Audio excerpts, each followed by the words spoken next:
The hollow oak stood at the edge of Xavier Larkin's property like a silent sentinel, its trunk split wide by lightning years before he had ever purchased this plot of forest land. Xavier had passed it countless times during his morning rounds, axe slung over his shoulder, moving through the familiar rhythm of selecting trees to fell, marking boundaries, checking his traps. On that frost-touched morning in late autumn, he noticed something different about the ancient tree. A scrap of coarse fabric caught on the bark near the opening, fluttering weakly in the wind like a white flag of surrender. Xavier stopped, his breath misting in the cold air. He was a practical man, 32 years old, with calloused hands and a back that still ached from yesterday's work splitting logs. His cabin stood half a mile west, smoke rising steadily from its chimney into the gray November sky. He lived alone, had done so for 3 years since settling this patch of wilderness on the frontier between human settlements and the wild lands beyond. He preferred it that way. People brought complications. Trees were honest in their silence. But something about that scrap of fabric made him approach the hollow oak with caution. As he drew closer, he heard a shallow, pained breathing coming from within the darkness of the tree's interior. His hand went to the knife at his belt, not drawing it but reassuring himself of its presence. Bears sometimes denned in hollows like this, or wildcats. He had learned to be careful. "Hello." His voice came out rougher than intended, unused to speaking aloud. "Anyone in there?" The breathing stopped. Silence stretched between them, him standing outside in the weak morning light, whatever sheltered within holding perfectly still. Xavier waited, patient as the trees themselves. Then slowly, a voice emerged from the darkness, hoarse, feminine, speaking the common tongue with an accent he recognized immediately. "Go away, human." An orc. Xavier's jaw tightened. He should walk away. Every sensible instinct told him to continue his morning rounds, pretend he had heard nothing, seen nothing. Orcs meant trouble. The wars had ended 20 years ago, but the hatred lingered like smoke after fire.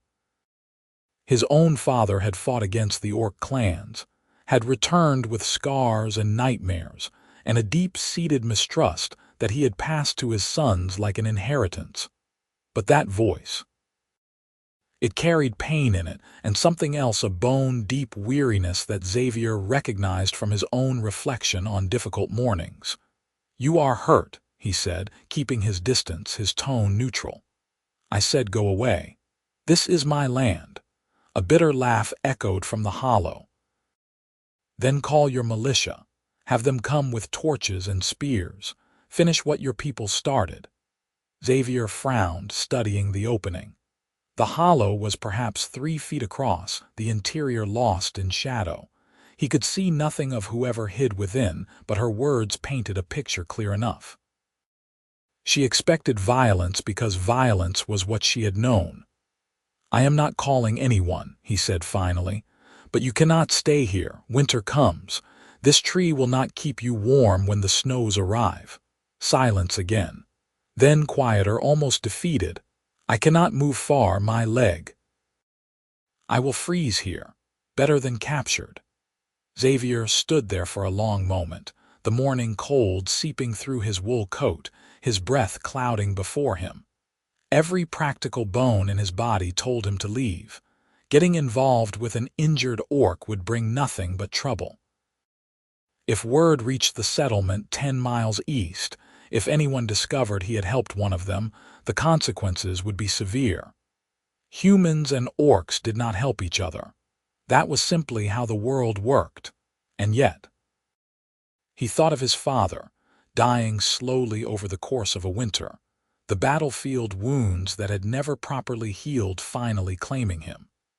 He thought of the bitterness that had eaten away at the old man, how hatred had hollowed him out more thoroughly than any blade. Xavier had left home after the funeral, seeking something different, something quieter. He had not found peace exactly, but he had found distance from that poisonous legacy. "I will return," he said. "Do not bother."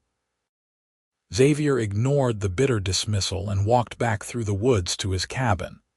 Inside, he stoked the fire, added another log, then moved to his small pantry.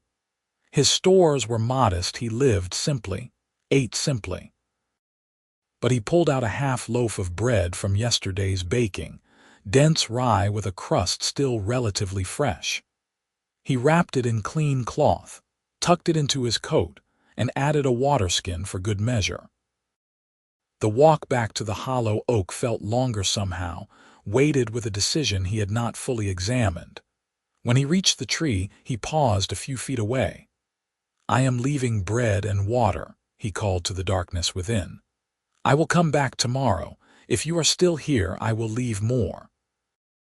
No response came. Xavier placed the wrapped bread and waterskin at the base of the hollow, positioning them just inside the opening where rain would not reach them. Then he stepped back, picked up his axe, and forced himself to continue his rounds as though the morning had been perfectly ordinary. He felled 2 trees that day, good straight pines that would season well. He hauled the logs back to his cabin using his draft horse, the aging mare steady and reliable as always. He split kindling, repaired a section of fence, checked his snares and found them empty. Normal work. Normal tasks. Yet his thoughts kept returning to the hollow oak, to that pain-filled voice, to the scrap of fabric fluttering in the wind. That night, he lay awake longer than usual, staring at the rough-hewn beams of his cabin ceiling. What was he doing? What did he think would happen? The reasonable thing would be to forget about it entirely. She had told him to go away. She expected nothing from him.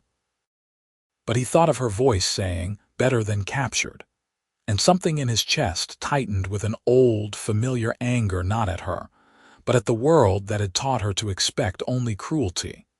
When dawn came, Xavier forced himself to wait until his normal routine. He tended his horse, ate a simple breakfast of porridge and dried apples, checked his tools. Only then did he cut another portion of bread, this time adding a piece of dried venison, and begin the walk to the hollow oak. The bread and waterskin were gone. Xavier felt an unexpected relief flood through him. She had taken the food. She was still alive. He placed the new offering in the same spot, then hesitated. "My name is Xavier," he said to the silent tree. "I live alone. No one comes to my cabin. If you need help, I can." He trailed off. What could he offer? To bring an orc to his home would be madness. "I will come again tomorrow." The third morning he brought bread, more venison, and a small jar of honey. The previous day's offering had been taken. As he set down the new supplies, a voice emerged from the hollow, startling him. "Why?" Xavier straightened, his heart beating faster. "Because you are hungry, I am your enemy." "Are you?" Xavier studied the dark opening. "Have you attacked me, threatened my home, my people, and your people are not us?" Xavier interrupted. "You have not harmed me." "I have food to spare, that is enough reason." A long silence. Then, "You are strange for a human." "Perhaps." Xavier allowed himself a small smile. "What is your name?" Another pause. "Greta." "Greta," he repeated, testing the name. Orc names often sounded harsher to human ears, but this one was simple, almost gentle. "How badly are you injured, Greta?" "My leg is broken. I said it myself, but I cannot walk far. Maybe 3 days before I would have tried anyway. Your food, it helps." Xavier's mind worked through the implications. A broken leg needed time to heal, needed proper splinting and rest. 3 days would not be enough. "I can bring you supplies, blankets, better food, medicine if you need it." "Why would you do this?" Her voice carried genuine confusion now, the hostility fading into something more vulnerable. "You owe me nothing. I am what your people call a monster." "You do not sound like a monster," Xavier said quietly. "You sound tired. No response came. Xavier waited a moment longer, then turned to leave. As he walked away, her voice followed him, barely audible. "Thank you." The pattern established itself over the following days. Each morning, Xavier would bring food, sometimes medicine poultices for pain, clean bandages he claimed were extra from his own stores. He never tried to look into the hollow, never pressured her to emerge. They spoke in brief exchanges, her voice gradually losing some of its defensive edge. He learned that she had been part of a small orc clan living in the deep mountains. Raiders had attacked human raiders, she clarified with bitter emphasis, seeking to drive them from land that human settlers wanted. Her clan had scattered. She had been injured in the flight, separated from her family. She did not know if any others survived. Xavier listened, feeling the weight of her story. He knew the settlement to the east had been expanding, pushing boundaries, claiming more territory. He knew that humans saw the frontier as empty land, free for the taking, despite the orc clans who had lived there for generations. He had never questioned it much before. It had seemed like the natural order of things. Now, listening to Greta's painful recounting, he felt the first stirrings of shame. "How old are you?" he asked one morning, a week into their strange arrangement. 20 summers, she replied. "Old enough to fight, not old enough to lead. I was learning to hunt, learning the mountain paths. My mother was teaching me." Her voice caught. "I do not know where she is now." 20. Young by any measure. Xavier was 12 years older, and those years felt heavy suddenly, years of solitude, of avoiding questions, of keeping the world at arm's length. "My mother died when I was young," he offered. "Fever took her. My father raised me and my brothers. He was hard. The war made him hard." "The war made many things hard," Greta said softly. Winter's first snow came early that year, arriving in mid-November with fat flakes that blanketed the forest in white. Xavier trudged through it to the hollow oak, his breath clouding, his boots crunching through the fresh powder. He carried extra today, thicker blankets, more food, a small oil lamp. "Greta," he called, "I have supplies for the cold." When she did not respond immediately, panic flared in his chest. "Greta, I am here." Her voice sounded weaker. "The cold, it makes the pain worse." Xavier set down his burden and crouched near the opening. "You cannot stay in there through winter. You will freeze. I have nowhere else. You could come to my cabin." The words were out before he fully considered them. Silence stretched between them, broken only by the soft whisper of falling snow. Xavier's heart hammered. What was he saying? What was he suggesting, that is? Greta's voice was uncertain, stripped of its usual defenses. "That is impossible. If anyone saw, no one comes to my cabin. I am a day's ride from the settlement. I avoid people. They avoid me. You would be safe. I would be bringing danger to you."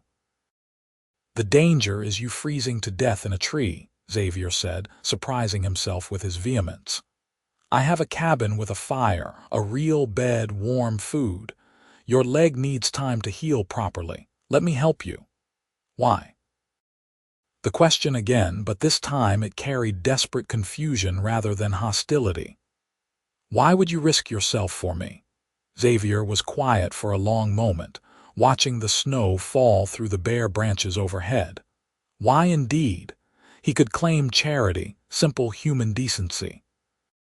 But it was more than that, had become more than that over these days of conversation and slow, tentative trust. "Because everyone deserves a chance to heal," he said finally. "And because I think we both know what it is like to be alone." The snow continued to fall. Xavier waited, the cold seeping through his coat. Finally, Greta spoke, her voice barely above a whisper. "I look like what you were taught to fear. Green skin, tusks stronger than human women. If you see me, you may change your mind." "Then let me see you," Xavier said steadily. "And make that choice knowing the truth." Another long silence. Then, slowly, movement in the darkness. Xavier remained very still, his pulse quickening.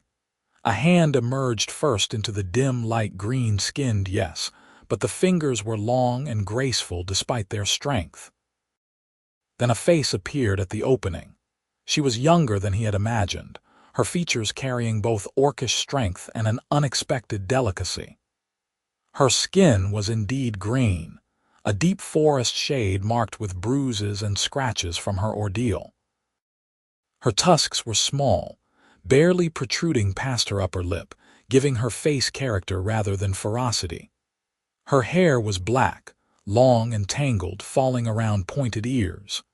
But it was her eyes that caught him, golden brown and large, filled with pain and fear and desperate hope. She was beautiful. The realization struck Xavier with unexpected force. He had anticipated being frightened, or at least unsettled.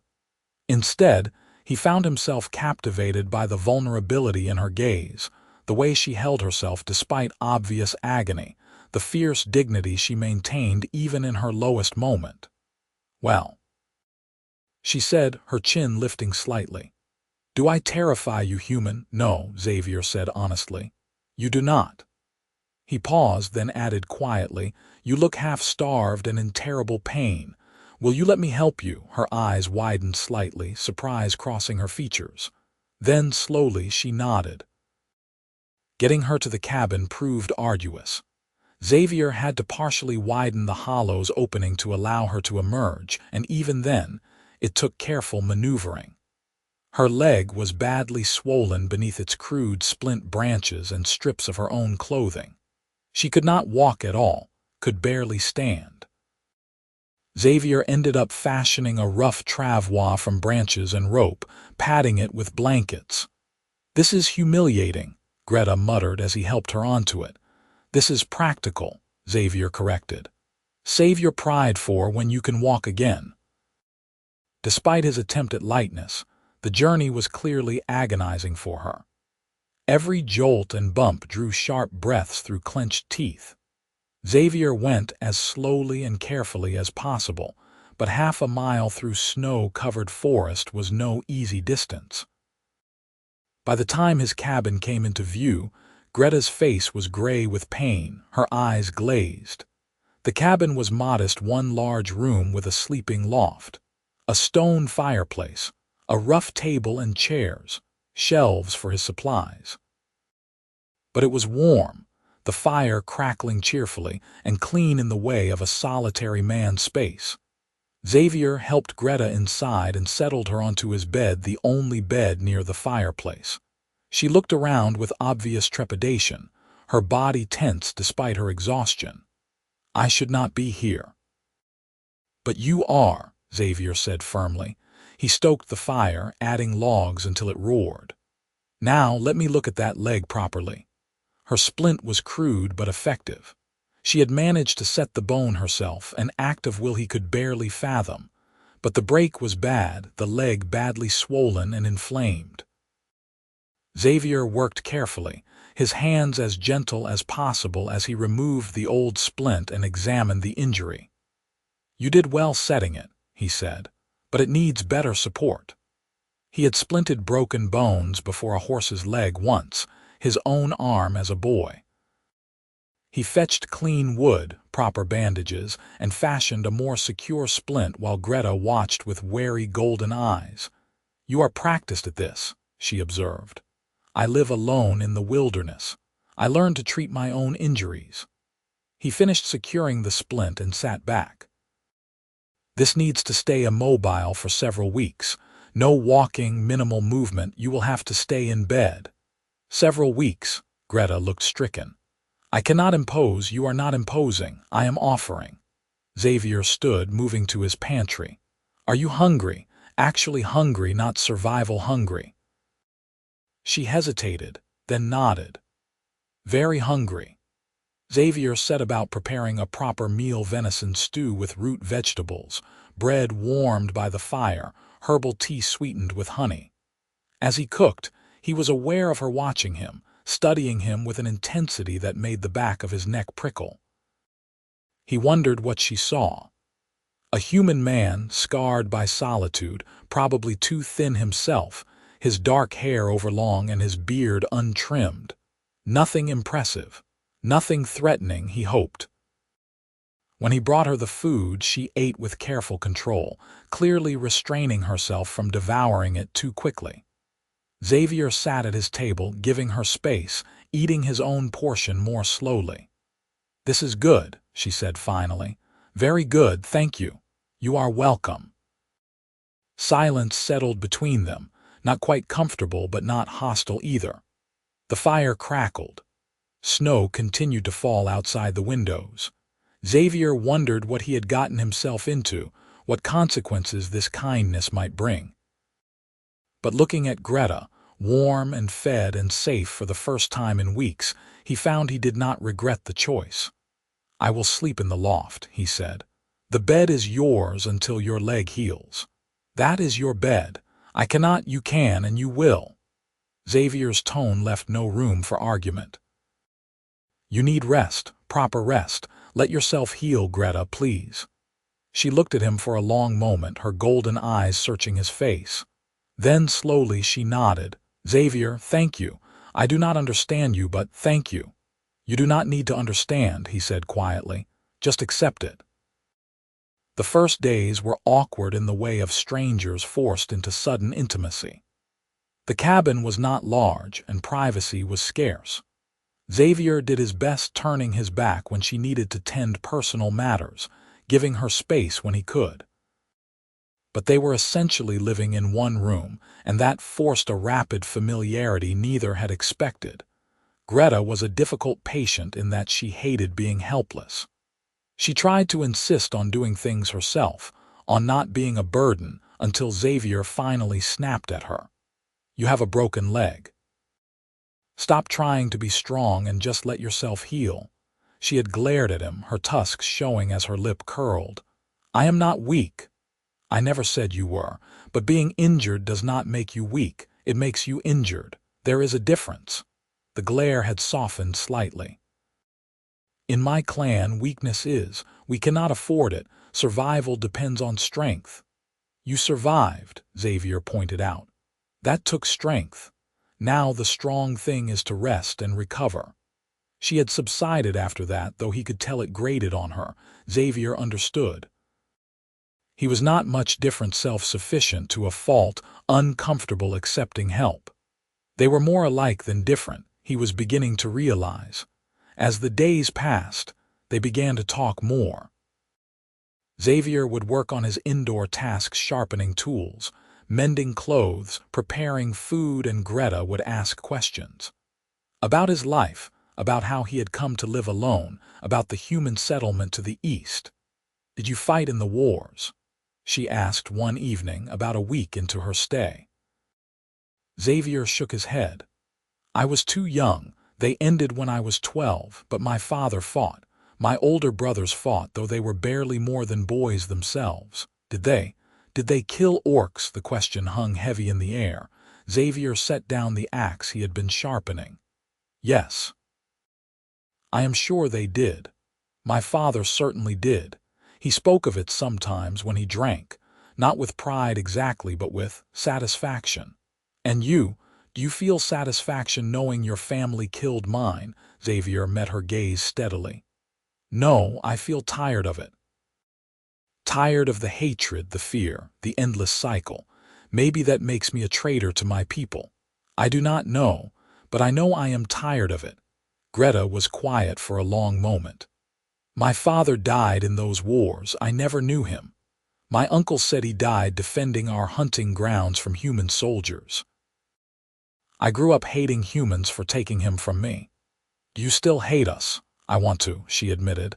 "It would be easier if I did. But then you leave me bread. You bring me to your home. You." She gestured helplessly at the cabin, at the fire, at the safety he had provided. "You make it complicated." "Life is complicated," Xavier said. "People are complicated. Easier to see a whole race as enemies than to see individuals. But individuals are what we actually are." That sounds like something an elder would say. I am old enough to be an elder, Xavier said with a slight smile. 32, ancient. Greta actually laughed, a surprised sound that transformed her face. 20 to your 32. I am but a child in your presence, wise one. The teasing tone was new, warm, and Xavier found himself smiling back. Careful, I might start expecting respect. Do not count on it. It was a small moment, barely worth noting, but it marked a shift between them, a lowering of guards. They were not just survivor and rescuer, human and orc. They were becoming something else. Something tentatively like friends. Winter deepened, locking them in together. Snow piled high against the cabin walls and bitter winds howled through the forest. Xavier's days took on a new routine, tending the fire, preparing meals, checking Greta's leg, maintaining the cabin against the cold. He still went out to check his traps to cut more firewood, but the trips were shorter, more focused. He found himself hurrying back, concerned about leaving her alone too long. Greta's leg was healing, slowly but surely.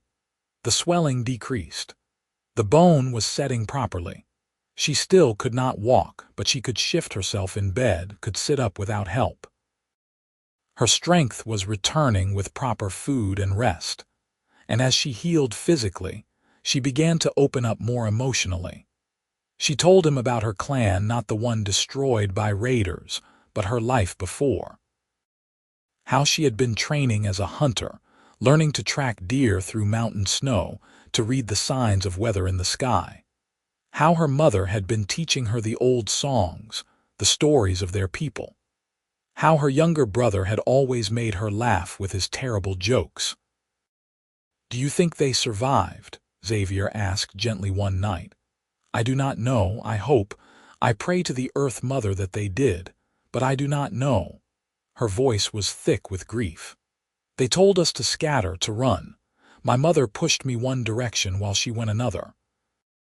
She said we would regroup at the summer grounds when it was safe. But I do not know if I can find them. I do not know if there is anything left to find." Xavier wanted to offer comfort, but what could he say? False hope was cruel. Instead, he simply said, "When spring comes, when your leg is healed, I will help you look for them if you wish." Greta looked at him, surprise and something deeper in her golden eyes. "You would do that?" "Yes." "Why, they are not your people." "You are not my people," Xavier countered. "Yet here we are." She studied him in the firelight, and Xavier felt suddenly exposed, as though she could see straight through to the lonely core of him. "You are strange, Xavier Larkin, very strange. So you have mentioned. I am beginning to think it is a good strange." Something warm unfurled in Xavier's chest at her words, at the soft way she spoke them. He looked away, suddenly self-conscious. "I am going to check the fire." He busied himself with unnecessary tasks, aware of her eyes on him, aware of the shift in the air between them. They were crossing into territory neither had anticipated, and it frightened him in a way physical danger never had. The winter solstice arrived, the longest night of the year. Xavier had never paid much attention to such things. Holidays were for families, for communities, not for solitary woodcutters. But Greta mentioned it, explaining that her people celebrated the turning of seasons with fire and song. "We would build a great bonfire," she said, her voice wistful. "Everyone would gather. The elders would tell stories of the first winter when the Earth Mother taught our people to endure the cold. We would feast and sing until dawn." Xavier looked at his modest hearth, at the simple cabin. "I have no great bonfire, but I could make a better meal than usual. And, well, I cannot sing, but I can listen if you wish to share your stories." Greta's expression softened. "You would do that. It is the longest night. We should mark it somehow." So Xavier prepared the best meal he could manage: roasted venison, root vegetables in butter, bread fresh from the oven, dried berry compote, even a small flask of honey wine he had been saving for no particular reason. He set the food on the table beside Greta's bed, and they ate together as the darkness deepened outside. "Tell me a story," Xavier said. "One of your people's stories." Greta hesitated, then began to speak. Her voice took on a rhythmic quality as she recounted the tale of the first winter, of how the Earth Mother had wept to see her children suffering in the cold, and how her tears became the warmth of fire, the gift that allowed the orcs to survive. It was a beautiful story, full of imagery and emotion, and Xavier found himself captivated not just by the tale but by her telling of it. When she finished, silence settled between them, a comfortable, companionable silence. The fire crackled. The wind howled outside. But inside they were warm and safe. "Thank you," Xavier said quietly. "That was beautiful. My mother told it better. She had the voice of a singer." Greta's eyes were distant with memory. "But I am glad to share it with someone, even if that someone is a strange human woodcutter." "Especially because he is a strange human woodcutter," Xavier corrected with a small smile. Greta laughed, and the sound filled the cabin with unexpected joy. On impulse, Xavier raised his cup of honey wine. "To the turning of the year, may the days grow brighter." Greta raised her own cup, touching it to his. "To surviving the darkness, together." Their eyes met and held. Something unspoken passed between them, a recognition, a possibility. Xavier's heart beat faster, Greta's breath caught. The moment stretched, heavy with potential. Then Xavier cleared his throat and looked away, suddenly uncertain. "I should clean up."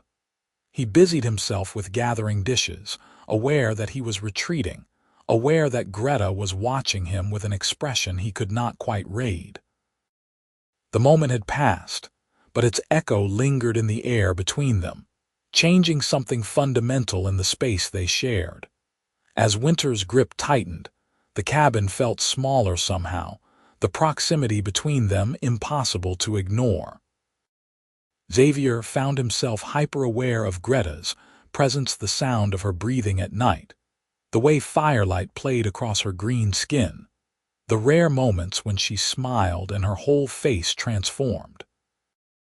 He told himself it was simply because they were forced into close quarters, because human nature craved companionship in isolation. But he knew he was lying to himself. Greta was equally affected, though she tried to hide it. Xavier would catch her watching him as he worked, her golden eyes tracking his movements with an intensity that made his skin prickle. When their hands accidentally touched passing a cup or adjusting her blankets, they both jerked back as though burned. Neither spoke of it. To speak of it would make it real, would force them to confront the impossible nature of what was growing between them. But the heart does not care about impossibility. One particularly brutal night, a storm descended with howling fury. Wind screamed around the cabin, finding every crack and gap. Snow piled against the door. The fire fought against the downdrafts, and Xavier had to work constantly to keep it burning strong enough to warm the space. "This is bad," Greta said, her voice tense as the cabin shook under another gust. "The cabin will hold," Xavier assured her, though privately he worried. He had weathered storms before, but this one felt different, more violent.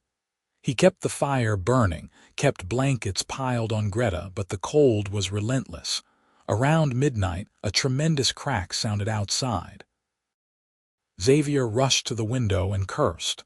A tree came down, big one by the sound. "I need to check if it hit anything important. You cannot go out in this. I have to make sure it did not damage the roof or block the chimney."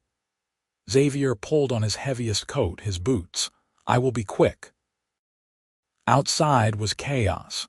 The wind tore at him, snow blinding, cold knifing through his clothes. He struggled around the cabin, checking by feel more than sight. The tree had fallen close, too close, but had missed the structure itself. The chimney was clear. Everything was intact. But by the time he stumbled back inside, he was shaking with cold, his hands numb, his face burning with frostbite's first touch. "Xavier." Greta's voice was sharp with fear. "You are freezing." He tried to wave her off, to make it to the fire on his own, but his legs gave out. He collapsed near the hearth, trembling violently. Greta moved without thinking, forgetting her injured leg in her panic. She half dragged herself from the bed, gasping with pain as her broken leg protested, but reaching him. "Idiot human," she muttered, her strong hands pulling him closer to the fire, stripping off his wet coat. "Stupid, noble idiot." Xavier wanted to protest, to tell her to get back in bed, but his teeth were chattering too hard to speak. Greta wrapped blankets around him, rubbing his hands between hers to restore circulation. Her touch was firm, efficient, but Xavier could feel the tremor in her fingers, see the pain in her face from moving on her injured leg. "You hurt yourself," he finally managed to say. "You nearly froze to death. The cabin can burn down for all I care if you die protecting it." Her voice was fierce, her golden eyes blazing with an emotion Xavier could not name. "Do not do that again. Do not risk yourself like that. I had to make sure you were safe. We are safe together or not at all. Do you understand me? Together." Their faces were close, her hands still gripping his. Xavier could feel the warmth of her breath, could see every detail of her features, the curve of her tusks, the slight upturn of her pointed ears, the fierce beauty of her expression. His heart pounded, no longer from cold but from something far more dangerous. "Together," he repeated, the word barely a whisper. Greta's eyes widened. Her grip on his hands tightened. The wind howled outside, but inside the only sound was their breathing, rapid and synchronized. They were both balanced on a precipice, teetering on the edge of something that could not be undone. Then Greta pulled back, releasing his hands as though burned. "You need to get warm, properly warm." Her voice was rough, unsteady. "Get into dry clothes. I will get back to bed." The spell broke. Xavier nodded mutely, moving to change while she painfully dragged herself back to the bed. They did not speak for the rest of the night, both pretending to sleep while the storm raged and their hearts raced with what had almost happened. But everything had changed, and they both knew it. The days after the storm were tense with unspoken words. They were unfailingly polite to each other, careful not to touch, careful to maintain distance. But the air between them thrummed with awareness, with desire neither would acknowledge. Xavier threw himself into work, spending longer hours outside than strictly necessary. He told himself he was being practical, checking for storm damage, replenishing firewood, tending his traps. But really, he was running from the feelings that threatened to overwhelm him when he was in the cabin with Greta. It was impossible. She was an orc. He was human. His people had killed her people. Her people had killed his people. The hatred between their races was centuries old, rooted in blood and loss. Loving her would make him a traitor to his kind. Loving him would make her the same. And yet, he thought of her fierce protectiveness when he had nearly frozen, the way she had moved despite her pain to help him. He thought of her laughter, rare and precious. He thought of the stories she told, the glimpses she gave him of her world, her culture, her heart. He thought of her strength, her pride, her vulnerability. He was falling in love with her, if he had not already fallen. The realization hit him one morning as he stood in the forest, axe in hand, staring at a marked tree without seeing it. He loved her. Somewhere between leaving bread at a hollow oak and sharing solstice stories by firelight, he had lost his heart to an orc woman named Greta. The knowledge terrified him. Inside the cabin, Greta was fighting her own battle. She had spent her life learning to hate humans, learning to see them as the enemy. They had killed her father, destroyed her home, scattered her family. Hating them had been easy, natural. But Xavier made hate impossible. He was kind without expecting gratitude. He was generous without demanding repayment. He listened to her stories, respected her culture, treated her not as a monster but as a person. He had risked his reputation, possibly his life, to shelter her.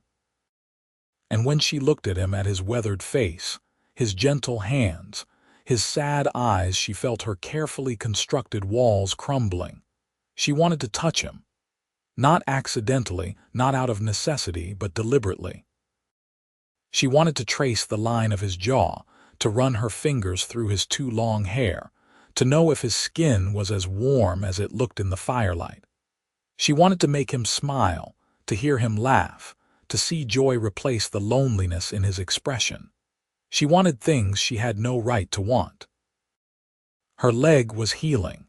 In another few weeks she would be able to walk. Spring would come eventually. She would leave, search for her family, or forge a new path. This time with Xavier was borrowed, temporary. She should not allow her heart to become invested in something that could not last. But hearts, she was learning, did not listen to reason. The tension broke on a gray afternoon in early February. Xavier had been out checking his traps and returned with a rabbit, fresh meat to supplement their stores. He was preparing it at the table when Greta spoke from the bed. "Xavier, we need to talk." His hand stilled on the knife.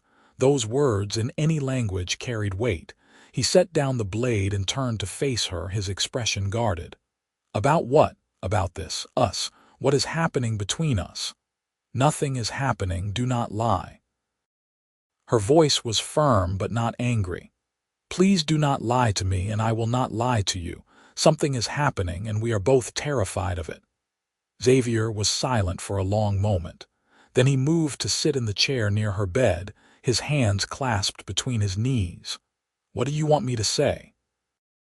"The truth. Whatever truth you feel."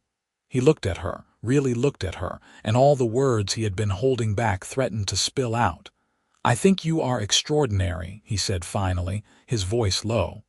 "I think you are brave and strong and stubborn. I think your laugh could light up a dark room. I think your stories are beautiful. I think about you constantly, and it is driving me mad because I have no right to these thoughts." Greta's breath caught. "Why do you have no right?" "Because you are an orc and I am human, and our people have been killing each other for generations. Because giving in to this would make both our lives impossibly complicated. Because you will heal and leave and I will stay here alone, and it will be better if we do not cross lines we cannot uncross." "Better for whom?" Greta's golden eyes were intense, pinning him in place. "Better for our people who hate each other, or better for us?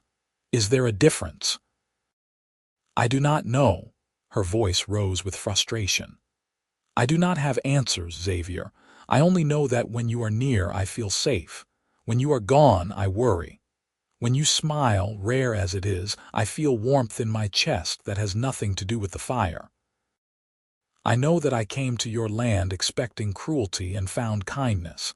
I came prepared to die and found someone who made me want to live. What do we call that?"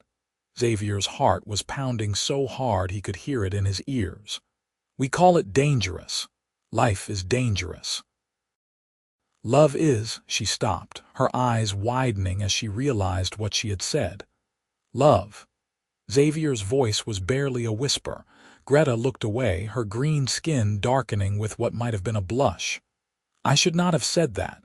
Do you mean it?" Silence stretched between them, fraught and heavy. Then Greta turned back to him, her chin lifting with that familiar pride. "Yes, I mean it. I love you, Xavier Larkin. It is foolish and impossible and will lead to nothing but heartache, but I love you. There, I have said it." Xavier felt like the world had tilted beneath him. She loved him. This fierce, beautiful orc woman loved him. Every sensible thought in his head told him to carefully, kindly explain why this could not be, why they needed to maintain distance. Instead, he leaned forward, took her face gently in his calloused hands and kissed her for a moment, Greta froze in surprise. Then she melted into the kiss, her hands coming up to grip his shirt, pulling him closer. Her tusks were strange against his lips, but not unpleasant, just different, uniquely her. She tasted like the herbal tea she had been drinking, and she kissed with the same fierce intensity she brought to everything else. When they finally pulled apart, both breathing hard, Xavier rested his forehead against hers. "I love you too," he said, the words tumbling out like a confession. "I have been fighting it, but I love you. I do not care if it is impossible. I do not care what anyone else thinks. I love you." Greta's eyes were bright with unshed tears. "What do we do now?" "I have no idea," Xavier admitted, "but we figure it out together if that is what you want." "That is what I want more than anything." She kissed him again, softer this time, tender. "Together." Xavier carefully climbed onto the bed beside her, mindful of her injured leg, and gathered her into his arms. She fit against him perfectly, her head tucked under his chin, her strong arms wrapped around his waist. They lay there in the firelight, holding each other, not speaking, just existing in the precious reality of mutual love acknowledged. Outside, the winter wind blew cold and fierce. But inside, they had found something warm enough to withstand any storm. The days that followed were suffused with a tentative joy neither had expected to feel. They were more open with each other now, the walls fully down. Xavier would press kisses to her forehead as he checked her leg. Greta would reach for his hand when he sat beside her. They talked for hours, learning each other's histories, sharing dreams and fears. "What will you do?" Xavier asked one evening. "After your leg heals, will you search for your family?" Greta was quiet for a long moment. "I do not know if I can find them. The mountains are vast and they could be anywhere if they survived." The pain in her voice was raw. "Part of me wants to search, part of me fears what I will find or will not find." "I meant what I said. I will help you look if you wish. And if I find them. If my clan survived and I returned to them." She turned in his arms to look at him directly. "They would not understand this, us. They would see you as the enemy. Would they forbid you from seeing me? I do not know. Probably. Interspecies relationships are not. They are not done. The prejudice runs deep on both sides." Xavier stroked her hair, thinking. "What if you did not go back? What if you stayed here, with me? We could build a life together. I know it would not be easy, we would have to be careful, but this cabin is isolated. We could make it work." Greta's expression was torn between hope and fear. "You would want that, truly, binding yourself to an orc, cutting yourself off from your own people." "I already cut myself off from my people," Xavier pointed out.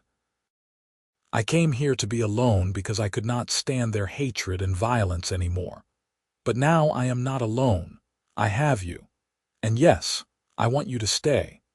I want to wake up next to you every morning and fall asleep beside you every night. I want to teach you woodcraft and have you teach me your songs. I want to build a life with you, Greta, if that is what you want too." Tears spilled down her cheeks and she kissed him fiercely. "Yes, yes, that is what I want." They held each other as the fire burned low, making promises with their embrace that words could not adequately capture. It would not be simple. There would be challenges, dangers, moments when the world's hatred would press against their fragile happiness. But they would face it together. As February gave way to March, Greta's leg continued to heal. She began taking tentative steps with Xavier's support, her strength returning day by day. The process was slow and sometimes painful, but she was determined. By mid-March she could walk unassisted, though she still tired easily. Spring was approaching. The snow began to melt, revealing the earth beneath. The days grew longer, the sun warmer, and with spring came the reality that they could no longer hide in their winter cocoon forever. "I need to go into the settlement," Xavier said one morning, "to trade for supplies to sell some furs." I have been avoiding it all winter, but people will start to wonder if I do not show myself." Greta nodded, though tension immediately filled her frame. "How long will you be gone?" "A day, maybe 2. The settlement is 10 miles east." He took her hands. "You will be safe here.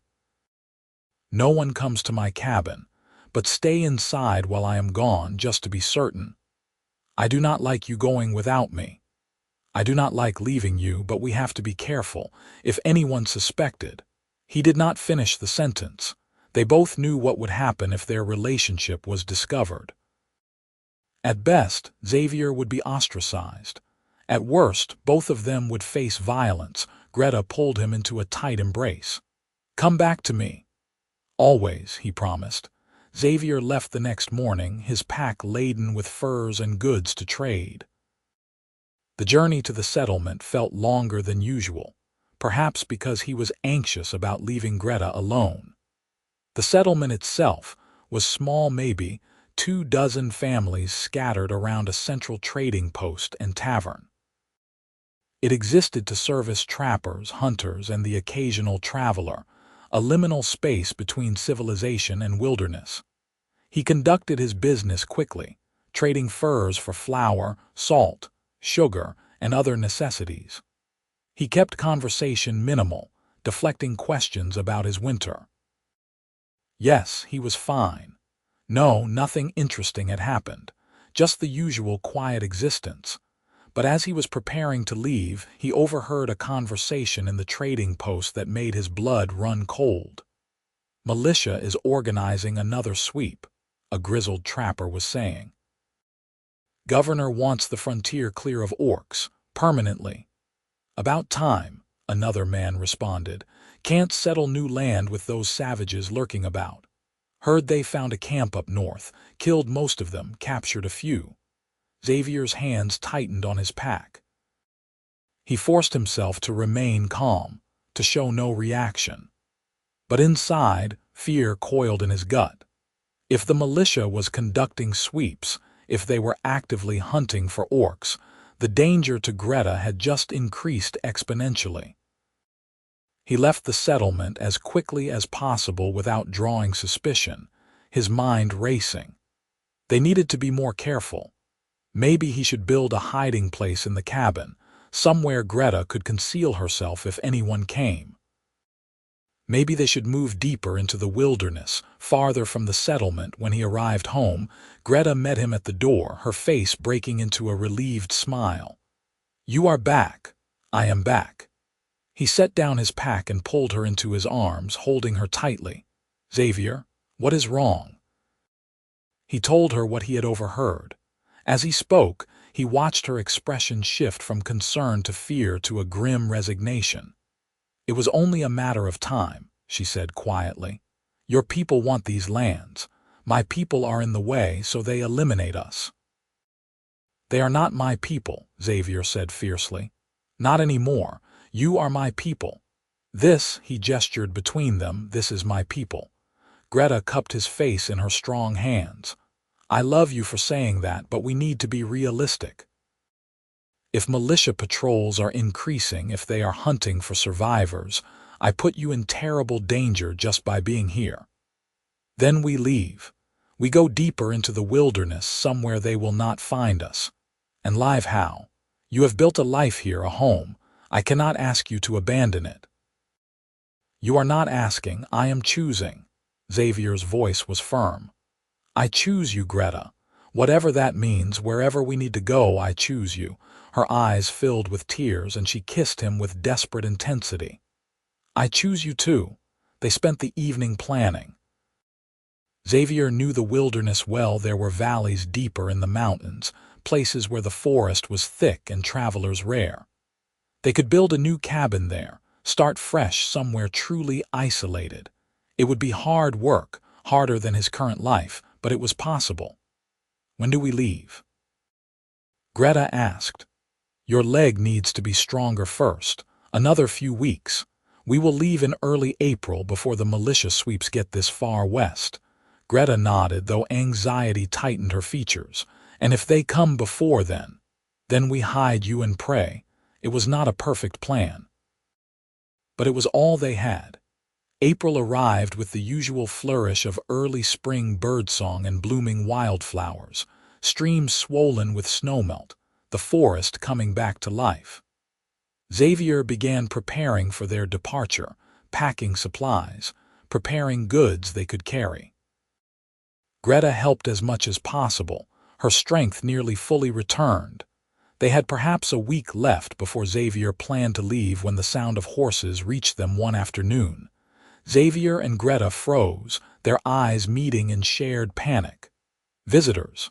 Someone was coming. "Hide," Xavier said urgently. Now. They had prepared for this. There was a space beneath the floorboards near the bed, originally built as a root cellar but large enough to conceal a person. Greta moved quickly despite her fear, climbing down into the darkness. Xavier replaced the floorboards, threw a rug over them, positioned his bed on top. Then he took a breath, composed himself, and opened the door just as 3 men on horseback reached his clearing. He recognized one of them, Marcus Harrow, a trader from the settlement. The other 2 wore the rough uniforms of frontier militia. "Xavier Larkin," one of the militiamen said. "That is me. What can I do for you? I am Sergeant Dale. We are conducting a sweep of the frontier lands, checking for orc activity. Have you seen any signs of orcs in this area?" Xavier kept his expression neutral, his voice steady. "No, nothing. I keep to myself mostly, do not venture far from my cabin." The sergeant's eyes were sharp, assessing. "You have been out here alone all winter." "That is correct. No troubles, no signs of anyone passing through, none." "It has been quiet." Xavier forced himself to meet the man's gaze directly to show no signs of deception. The sergeant dismounted, his hand resting casually on his sword hilt. "You mind if we look around? Just routine." Every instinct screamed at Xavier to refuse, but that would only raise suspicion. "Go ahead." The men entered his cabin, their eyes scanning the small space. Xavier's heart pounded as they moved around, studying his belongings, his supplies. One of them kicked at the rug, and Xavier fought to keep his expression unchanged. Beneath the floor, Greta heard everything. She held her breath, her body pressed into the cramped darkness, every muscle tense. If they found her, Xavier would be implicated. They would arrest him, possibly execute him for harboring an orc. She bit her lip hard enough to taste blood, fighting the urge to burst out and fight to try to draw them away from him. "You have a lot of supplies here," the sergeant observed. "More than one person would need." "I stock up heavy for winter," Xavier said evenly. "I do not like making trips to the settlement in the snow." The sergeant grunted, seemingly satisfied. He moved toward the bed and Xavier's pulse spiked, but the man only glanced at it, then turned away. "Seems clear enough," he said finally. "But keep alert. There are orcs in these mountains. If you see any signs, you report it immediately to the settlement." "Understood, understood." The men filed out, remounting their horses, but the sergeant paused, looking back at Xavier with an unreadable expression. "You look familiar." "Have we met before?" "I do not believe so. I keep to myself." "Maybe, but something about you." The sergeant shook his head. "Stay alert, Larkin. These are dangerous times." They rode away, disappearing into the forest. Xavier waited until the sound of hooves faded completely, then waited longer still, making sure they were truly gone. Only then did he rush back inside and pull up the floorboards. Greta emerged, shaking, her face pale. Xavier pulled her into his arms, both of them trembling with the aftermath of fear. "We need to leave," Greta said, her voice unsteady. "Now, tonight, your leg is fine. Xavier, they are sweeping the area. They will come back, or others will. We are out of time." Xavier knew she was right. The sergeant had been suspicious, even if he had not found evidence. They would likely return, possibly with more men. Their window of safety had closed. "Tonight, then," he agreed. "We take what we can carry and go." They worked quickly as evening fell, packing essentials: food, blankets, tools, Xavier's axe and knife, Greta's few possessions. Xavier left most of his belongings behind, the accumulation of 3 years of solitary life. It hurt to abandon the cabin he had built with his own hands, but Greta mattered more than any structure. As darkness fell, they set out into the forest, heading west and north, away from the settlement, deeper into the true wilderness. The going was hard, the terrain rough. But Greta's leg held, and Xavier knew these woods. They traveled through the night, putting distance between themselves and the cabin. Dawn found them miles away, exhausted but alive. They took shelter in a rocky outcrop, eating a quick meal of dried meat and bread. "Are you all right?" Xavier asked, studying Greta's face. She looked tired but determined. "I am alive and you are with me. That is enough." She leaned against him. "I am sorry you lost your home. That was not my home. This is my home." He pressed a kiss to her forehead. "Wherever you are." They rested briefly, then continued. Xavier was aiming for a valley he had discovered years ago, so remote and difficult to access that he doubted even militia patrols would venture there. It would take several days of hard travel to reach it, but once there they could build a new life in relative safety. The journey tested them both. The terrain was unforgiving, the weather unpredictable. They forded icy streams, climbed steep slopes, navigated dense forest. Greta's leg began to ache from the strain, and Xavier's back protested the heavy pack. But they pushed on, driven by necessity and love. On the 3rd day, Xavier spotted smoke in the distance behind them. His blood went cold. "Greta, look." She turned, following his gaze. Multiple columns of smoke rose into the sky, too many to be coincidental. "They are burning the forest," she said, her voice hollow. "Trying to flush out any orcs in hiding, or us." They increased their pace, fear lending them strength. The smoke followed, sometimes closer, sometimes more distant. Xavier began to worry they were being herded, driven toward a trap. But what choice did they have except to keep moving forward? On the 4th day, they reached the valley. It was as Xavier remembered, a hidden gem tucked between steep mountains, accessible only through a narrow pass. A stream ran through it, and the forest was thick with game. It was perfect, isolated, defensible. "This is it," Xavier said. "This is where we stop." Greta looked around, her golden eyes taking in the valley's beauty. Despite their exhaustion, despite the fear that still clung to them, she smiled. "It is beautiful. It is ours." They found a suitable spot near the stream, sheltered by towering pines, and immediately began building. Xavier felled trees while Greta, despite her fatigue, helped strip branches and prepare logs. They worked with desperate energy, racing against time and weather to create shelter.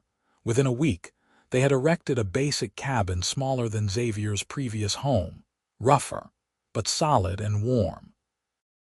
They chinked the gaps with moss and mud, built a simple stone hearth, fashioned beds from pine boughs and their blankets. It was primitive, but it was theirs. As they sat by their first fire in the new cabin, exhausted but safe, Greta took Xavier's hand. "We did it," she said wonderingly. "We are safe." "For now," Xavier said.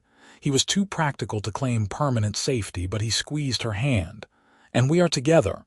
That is what matters." Greta kissed him, soft and lingering. Together, always. Spring deepened into early summer as they settled into their new life. The valley proved as abundant as Xavier had hoped. The stream teemed with fish, the forest with game. They established a garden, planting seeds Xavier had brought, coaxing food from the rich soil. The work was hard but satisfying, and they fell into a natural rhythm, each complementing the other's strengths. Xavier taught Greta more about woodcraft, about reading the forest signs, about the practical skills of frontier survival. Greta taught him her people's tracking techniques, their methods of preserving food, the herbal medicines her mother had passed down. They learned from each other, building something new from their combined knowledge. And at night in their small cabin, they built something else, an intimacy that transcended physical desire, though that was present too. They talked for hours, sharing every aspect of themselves, hiding nothing. They laughed together, cried together, dreamed together. "If we had children," Greta said one night, her head on Xavier's chest, "what would they be? Human or orc?" Xavier had wondered the same thing. "Both, I suppose. Is that even possible? I do not know. I have never heard of such unions, but if it is possible, they would be beautiful. Strong like orcs, clever like humans. They would be outcasts," Xavier said quietly, "neither fully human nor fully orc. Both sides would reject them." Greta was silent for a moment. "Then we would love them enough to make up for the world's hatred. And we would teach them that being different is not being lesser, that love transcends blood and species and prejudice." Xavier tightened his arms around her. "You would be an amazing mother, and you would be an amazing father." She tilted her head to look at him. "Do you want children? With me?" "I want everything with you," Xavier said honestly. "Children, a life, a future, all of it." Tears shimmered in her golden eyes. "I love you, Xavier Larkin. I love you, Greta." They married themselves one evening in midsummer, under the open sky with the stars as witnesses. There was no priest, no officiant, no guests. Just the two of them, speaking vows of their own creation, binding themselves to each other with words and love rather than any formal ceremony. "I, Xavier Larkin, take you, Greta, as my wife. I promise to love you, protect you, and stand beside you for all my days. I promise to honor your people and your culture, to learn your ways and never ask you to diminish yourself. I promise to build a life with you that defies the hatred of our peoples, that proves love is stronger than prejudice. This I swear." Greta's voice was steady despite her tears. "I, Greta, take you, Xavier Larkin, as my husband. I promise to love you, support you, and walk beside you through whatever comes. I promise to honor your kindness and gentleness, to never take for granted the gift of your heart. I promise to build a future with you that our children and our children's children will remember with pride. This I swear." They had no rings, so they exchanged gifts instead. Xavier gave Greta a necklace he had carved from wood, an intricate design of intertwined leaves and vines. Greta gave Xavier a bracelet she had woven from leather and decorated with small stones from the stream, each one carefully chosen for its beauty. Then they kissed as husband and wife, sealing their union under the summer stars. The night was perfect, quiet except for the gentle sounds of the stream and the wind in the pines. They made love slowly, tenderly, celebrating their commitment with gentle touches and whispered endearments. And afterward, they lay together in their small cabin, husband and wife, two souls who had found each other against impossible odds. "I am so happy," Greta whispered into the darkness. "I did not think I could be this happy after everything that happened, but you have given me joy, Xavier. You have given me home. You have given me the same," Xavier replied. "I was so lonely before you, I did not even realize how lonely until I found you. You have made my life full." They fell asleep in each other's arms, content in their valley, safe in their love. The seasons turned as they always did. Summer gave way to autumn and autumn to winter. Xavier and Greta weathered their first winter as a married couple, snug in their cabin, their stores full, their love steady. Spring returned, bringing new growth and with it something else. Greta discovered she was pregnant in early spring. The realization came slowly amidst monthly cycle, morning nausea, a strange exhaustion that no amount of rest seemed to cure. When she finally understood, she was both terrified and elated. "Xavier," she said one evening as they sat by the fire. I think I am carrying your child." Xavier's expression cycled through shock, fear, wonder, and finally settled on pure joy. He pulled her into his arms, holding her with exquisite gentleness. "Truly, truly, I am certain we are going to have a baby." He said it as though testing the words, making them real. Then he laughed, the sound full of delight. "We are going to have a baby." Greta laughed too, her fears momentarily eclipsed by his joy. "Are you happy?" "Happy, I am ecstatic." He kissed her soundly. "You have made me the happiest man alive." The pregnancy was not easy. Greta's body, strong as it was, struggled with the demands of carrying a half-human, half-orc child. She was often sick, often exhausted. Xavier became her devoted caretaker, taking on all the heavy work, preparing special meals to tempt her appetite, rubbing her aching back and swollen feet. "I feel useless," Greta complained one day, frustrated by her own weakness. "You are growing a person," Xavier said firmly. "You are doing the most important work there is. Let me take care of the rest." As summer approached, Greta's belly swelled obviously. They both worried about the birth. Would she need help they could not provide? Would the baby be healthy? Would the delivery be dangerous? But as her time drew near, Greta felt a strange calm settle over her. She prepared what she could, drawing on her mother's teachings about childbirth, on the knowledge passed down through generations of orc women. Xavier prepared too, gathering supplies, ensuring they had everything they might need. The baby came on a warm night in late summer, under a sky full of stars. The labor was long and difficult, and there were moments when Xavier feared he would lose both mother and child. But Greta was strong, stronger than he had ever imagined, and she fought with fierce determination to bring their baby into the world. When the infant finally arrived, wailing and perfect, Xavier wept openly. He cut the cord with shaking hands, cleaned the baby gently, then placed the tiny bundle in Greta's exhausted arms. "A girl," he said, his voice choked with emotion. "We have a daughter." Greta looked down at the baby, and her face transformed with love so profound it hurt to witness. Their daughter was indeed a blend of both their heritages, her skin a lighter green than Greta's, almost olive-toned, her features delicate but strong. She had Xavier's dark hair, Greta's golden eyes, and tiny nubs where tusks would eventually grow.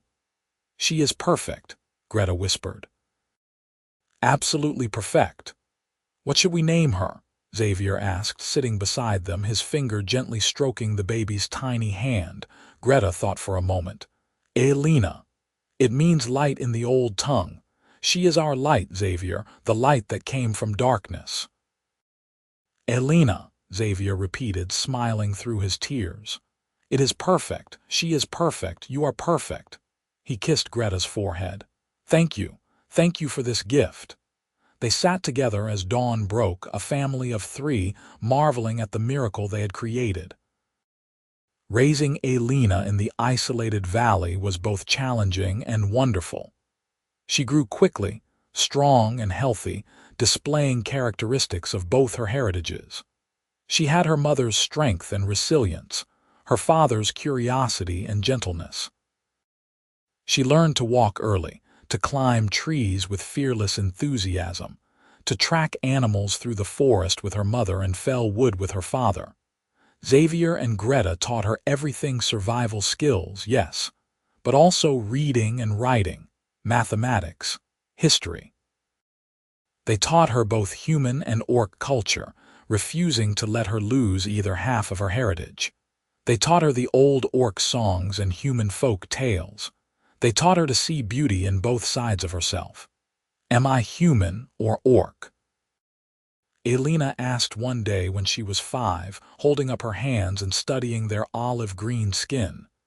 You are both, Greta said firmly, and you are neither. You are Elena, unique and precious exactly as you are. But other people, Papa says there are other people. Would they hate me? Xavier knelt beside his daughter, his heart aching. Some might. The world is not always kind to those who are different, but that is their weakness, not yours. You are not less because you are mixed, you are more. Because I have the best of both, Elena said, repeating what they had told her many times.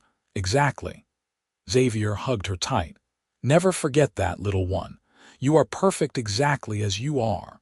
As Elena grew, so did their small family. 2 years after her birth, Greta gave birth to a son, Thuron, named for Xavier's late brother, a gesture that moved Xavier to tears. Thuron had his father's features more strongly than Elena, though his skin carried the same olive-green tone. He was quieter than his sister, more contemplative, but no less loved. Their valley remained hidden, their family isolated but content. Xavier and Greta worked hard to provide for their growing children, to create a safe, loving home despite the prejudice of the outside world. They knew they could not hide forever, that eventually their children would want to explore beyond the valley. But for now, they were safe and happy. Years passed in the peaceful rhythm of family life. Elena grew into a strong, confident young woman, beautiful in her uniqueness. Thuron became a thoughtful young man, skilled in both craft and learning. They had 2 more children, another daughter and son, each as perfect and unique as the first 2.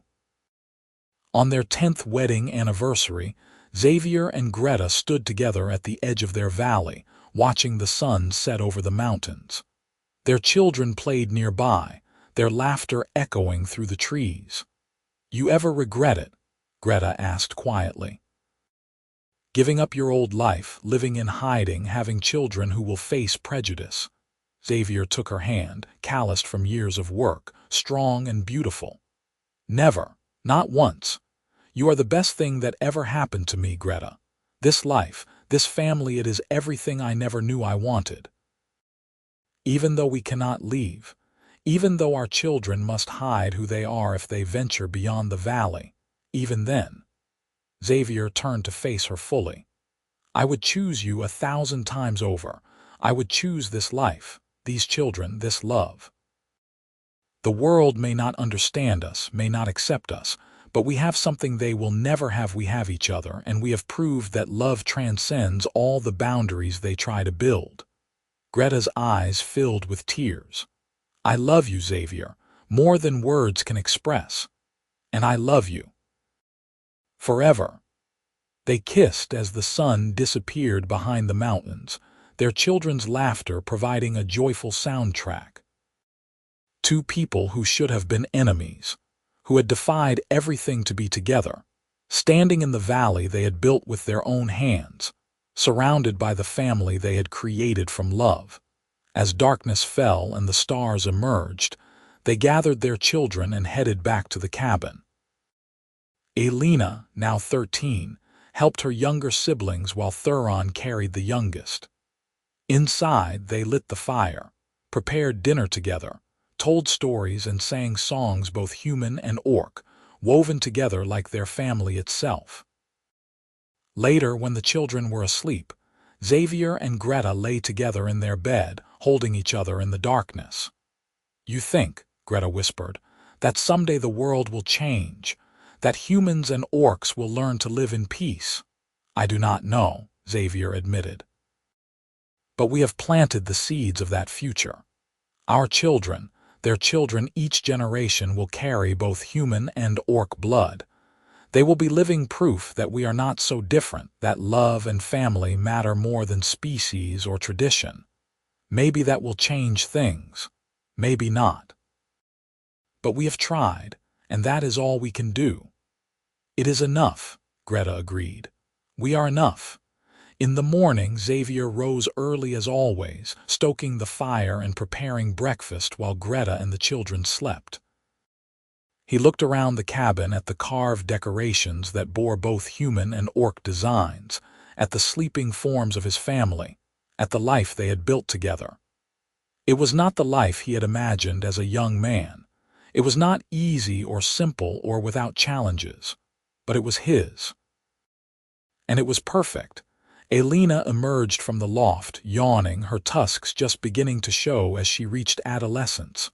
"Morning, Papa, morning, little one." He handed her a cup of tea. "Sleep well, I had a dream about leaving the valley, seeing what is beyond." Xavier's chest tightened. He had known this day would come. "And what did you think of it?" "I was scared, but also excited." She looked at him with her mother's golden eyes.